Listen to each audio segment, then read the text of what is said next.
Graça e paz. Hoje nós vamos falar um pouquinho sobre uma ferida emocional. E essa uma ferida emocional é o abandono. O que são feridas emocionais? Eu já falei no outro vídeo, né? Que são traumas, são aquilo que nós guardamos na nossa mente e que nos machuca, que a gente não resolve. Como eu falei, às vezes a gente tem um problema no corpo, você machuca, você vai procurar um remédio, né? Vai sarar, vai colocar um curativo e vai cuidar daquela ferida. Mas a ferida na alma, muitas vezes, ela não é curada e ela vai ficando. E principalmente quando é criança, né? Porque a criança de 0 até 7 anos, ela ainda não desenvolveu ainda aquela mentalidade racional, de saber se uma coisa é verdade ou mentira, de julgar um pensamento. Ela ainda não tem aquele senso crítico de saber, por exemplo, você virar para ela e falar assim, você é um burro, ele vai acreditar, porque ele não sabe julgar aquele pensamento. Você não presta para nada, você não vai dar em nada. Então isso aí é muito sério, né? Na infância, porque a criança ela vai absorvendo, é igual a esponjinha, ela absorve tudo aquilo que vai sendo falado. Então aí vão se criando, né, os traumas, feridas que não foram tratadas. E 95% do nosso cérebro é o inconsciente. E 5% é consciente. Então existem feridas que estão lá no nosso inconsciente e que às vezes são jogadas no nosso consciente, de alguma maneira, né? E uma delas é o abandono. Eu quero falar um pouquinho sobre o abandono hoje, né? O abandono é um sentimento de rejeição. É aquela dor de não se sentir querido, de não se sentir aceito, de não ser priorizado. Imagina o que é uma criança abandonada, né?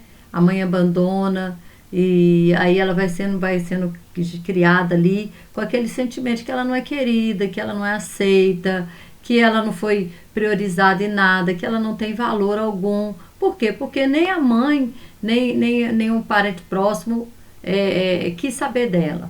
Então essa é uma dor de um abandono. A mulher também, quando é abandonada por um marido, existe uma dor de abandono, né? E tantos abandonos que a gente vai tendo no decorrer da vida. No decorrer da vida. Então, é esse sentimento. E aí a consequência disso, muitas vezes, é aquela necessidade de presença, de atenção, de apoio. É uma pessoa que se torna muito dependente emocional de outra pessoa. Ela tem dificuldade, muitas vezes, né, de decidir alguma coisa sozinha. Então, isso tudo é o quê? A dor do abandono. Ela cria uma dependência emocional. Ela não é protagonista da sua própria vida. E também um ciúme excessivo. Por quê? Porque ela tem medo de ser abandonada novamente.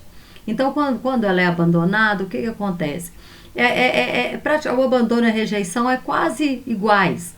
Ela vai criar um ciúme excessivo, uma possessividade excessiva, por medo de ser abandonada novamente. Tá no subconsciente dela. E aí, como ela foi abandonada uma vez, ela vai estar sempre o inconsciente querendo dizer que aí se tem uma amizade, é aquela amizade possessiva. Se é casado, é um ciúme exagerado do marido, do namorado, sufoca as pessoas. Por quê? Por causa do abandono.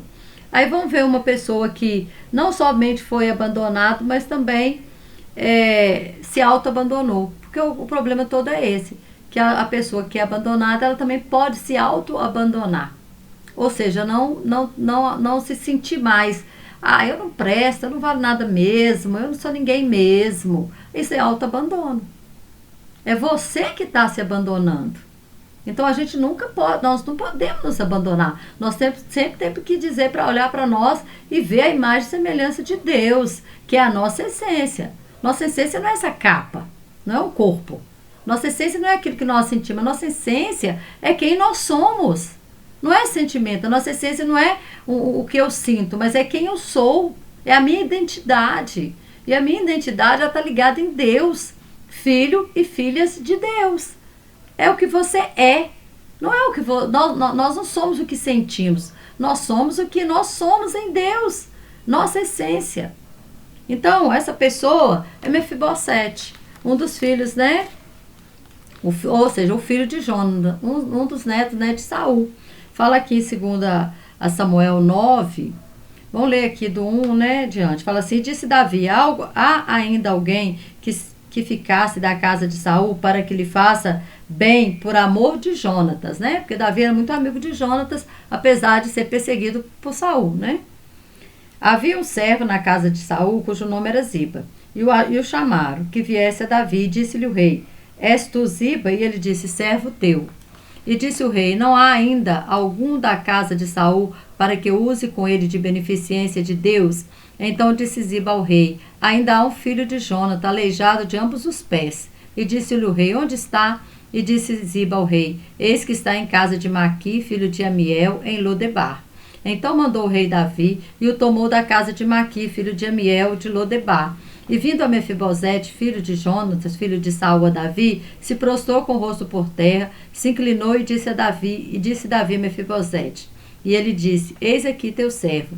E disse-lhe Davi: não temas, porque de certo usarei contigo de beneficência por amor de Jonatã teu pai, e te restituirei todas as terras de Saul teu pai, e tu de contínuo comerás pão à minha mesa.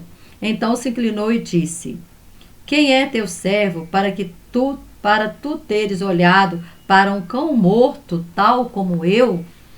Gente, um cão, ele se comparar com um cão, com um cachorro, já era algo assim, bem para baixo, né? Bem para baixo. Uma autoestima, assim, muito deteriorada. Mas ele não apenas como um cão, mas como um cão morto. Ou seja, eu não sirvo para nada. Eu não valho nada. Eu não presto para nada. Então isso é um autoabandono. Ele foi... E o que aconteceu com ele? Qual que é a história de Mefibosete? Mefibosete, ele, quando Saul foi morto, e o seu pai Jonatas também foi morto, aqui em 2 Samuel 4, fala assim, 4:4. E Jonatas, filho de Saul, tinha um filho aleijado de ambos os pés, era da idade de 5 anos, ó, pra você ver, criança.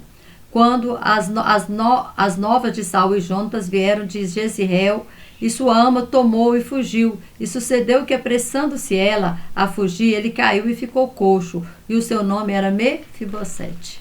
Ou seja, quando chegou, né, a notícia que Saul estava morto, que Jonatas estava morto, então ela pegou o filho de Jonatas e saiu com ele correndo, a ama, para que ele também não fosse morto.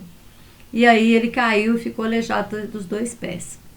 Isso ele tinha 5 anos de idade. Aquele é um homem já casado, ele já tinha até um filho. Mas olha a consequência dele. Ele era um príncipe, ele era filho do rei.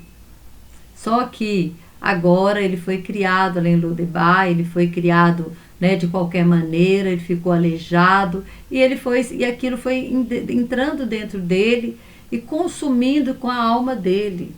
Ele não tinha só uma baixa estima, ele tinha um autoabandono. Ele já não se via mais como ser humano. Ele não se via como ser humano. Mas hoje, engraçado, hoje, né? Tantas pessoas aí se identificando com bicho, né? Misericórdia, olha a autoestima dessas pessoas. Como que tá a alma dessas pessoas que estão se identificando com cachorro, com gato, com porco, com cavalo? Como que tá a alma dessa pessoa? A alma dessa pessoa está totalmente destruída. Totalmente destruída. Porque aqui nós vemos uma alma de um homem, uma alma destruída. E aí, a história dele é tão interessante que aí Davi restitui tudo para ele. Como ele era coxo, né? Ele não podia andar sozinho, ele dependia das pessoas. E aí no verso 12, ó, pra você ver, 9 e 12, fala assim, olha, e tinha Mefibosete um filho pequeno, cujo nome era Mica. Todos quantos moravam em casa de Ziba eram servos de Mefibosete. Então ele tinha já um filho, ele já era casado, ele tinha um filho. Aí esse Ziba aqui na frente, quando você vai ver, lá em 2 Samuel, a partir do capítulo 15, Absalão ele começa a ter uma rebelião contra Davi e Davi foge. Né? Ele tenta tomar o trono de Davi. Davi foge. E Mefibosete não foi. Muitos foram juntos. Mefibosete ficou esperando Ziba, né? Para Ziba colocar ele ali em cima do cavalo. Só que Ziba não fez isso. E aí Ziba chegou perto de Davi, tá aqui em 2 Samuel 16, tá? O versículo 2 fala assim: e disse o rei a Ziba: que pretendes com isso? E disse Ziba: Os jumentos são para a casa do rei, para os montarem neles, e o pão e as frutas de verão para os moços comerem, e o vinho para beber os cansados no deserto. Então disse o rei: Onde está, pois, o filho de teu senhor? E disse Ziba ao rei: Eis que ficou em Jerusalém, porque disse: Hoje me restaurará a casa de Israel o reino de meu pai. Então disse o rei a Ziba: Eis que tudo quanto tem Mefibosete. E disse Ziba: Eu me inclino. Peraí, desculpa, eu vou ler de novo. Então disse o rei a Ziba: Eis que teu é tudo quanto tem Mefibosete. Ou seja, Davi estava passando tudo que ele tinha dado para Mefibosete para Ziba, né?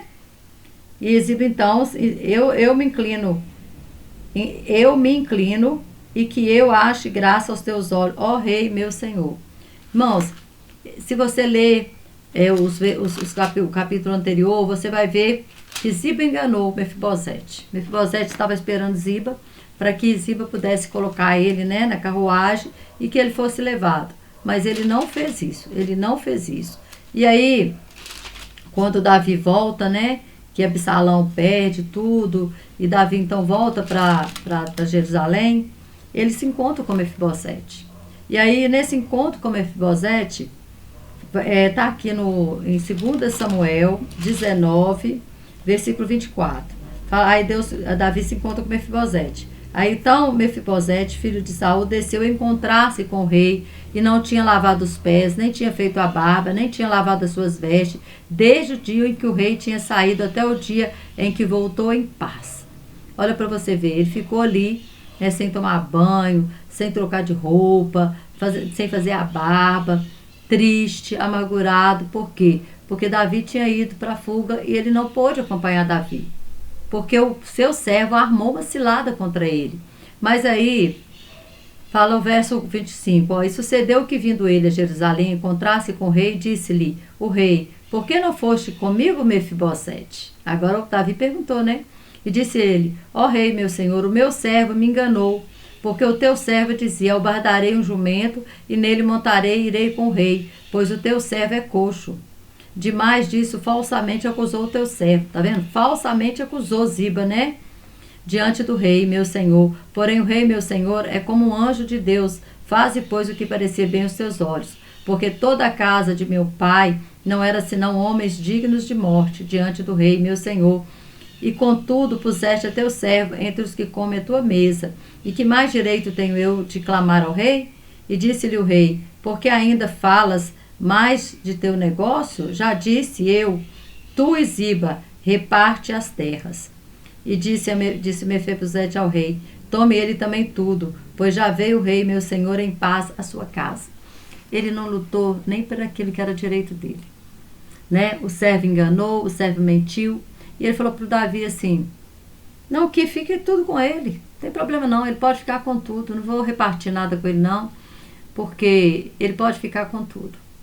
Então, esse é o autoabandono. A pessoa não abandona somente assim, mas abandona sua descendência. Ele tinha um filho. E ele não deixou nada para o filho, porque ele deixou para o servo enganou ele, e ele ainda deixou toda a herança dele para esse servo. Olha como que o autoabandono ele influencia em todas as áreas da vida. O trauma na nossa alma, ele mina toda a nossa existência. Mefibosete, por causa do abandono, ele se auto-abandona e junto com uma rejeição, uma baixa estima, e agora ele desiste da vida. Ele já tinha desistido, porque ele falou que ele era como um cão morto. Cão morto serve para quê? Cão morto serve para nada. Ele tem que ser enterrado, porque vai feder e contaminar o lugar. Então ele diz: olha, eu não sirvo para nada, eu não sou ninguém. E aí quando ele recebe as terras, beleza, o servo vai lá e engana ele. Quando ele chega perto de Davi, Davi falou: o servo me enganou e tal. Ele não busca justiça. Ele não buscou justiça, porque ele poderia ter provado, né, que ele foi enganado. Era só ele pegar alguma testemunha lá, ir diante do rei e mostrar que ele tinha sido enganado, que o rei ia restituir tudo novamente para ele. Mas ele falou assim: não, que Ziba fica com tudo, o rei já voltou em paz, que ele fica com tudo. Ele não lutou pelos seus direitos, porque é uma pessoa que se auto-abandona.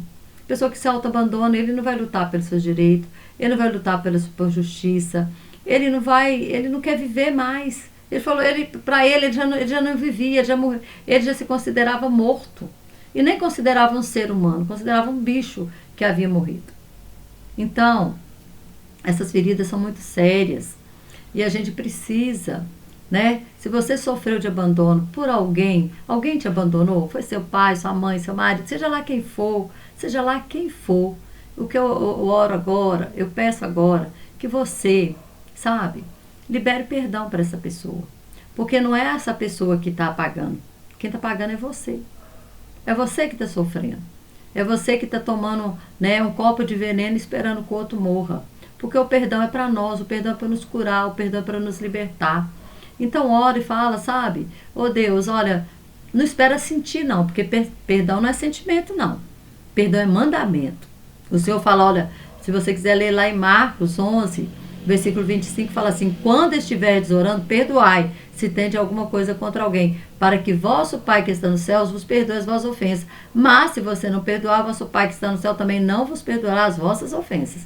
Então presta atenção, o meu perdão está condicionado a eu também ser perdoado. Então o perdão te mantém preso no mundo espiritual, te mantém preso com essa pessoa que te machucou. Então se liberte dessa pessoa, se liberte dessa pessoa. Fala, Deus, olha, essa pessoa me magoou. Seja claro. Se você quiser, escreve no papel. Escreve, sabe, tudo que a pessoa te fez. Mas coloque lá no final, eu te perdoo. Eu me desconecto desse passado. Depois você queima essa carta, você pica ela em papel e lança ela dentro do vaso e joga fora. Mas se livre disso. Se livre disso. Escreva, como eu falei no autocuidado, escreva frase positiva a respeito de você. Olha, eu sou amado do Senhor, eu sou amada do Senhor, eu sou mais do que vencedora, eu sou próspera, eu sou capacitada, eu sou inteligente, porque você é tudo isso, você tem um potencial muito grande dentro de você que Deus já colocou. Então não se abandone. Não se abandone, porque se você não se perdoar, não perdoar essa pessoa, e às vezes é se perdoar também, porque às vezes é você fez algo, né, e precisa estar se autopunindo, então também às vezes precisa se perdoar e receber o perdão de Deus. Faça isso e você vai ver como você vai ressignificar essa situação, dar um novo sentido para isso, ok? Que Deus te abençoe, né? Qualquer coisa, deixa aí no comentário aí que eu te respondo. E que Deus te abençoe, sim, poderosamente. Em nome de Jesus.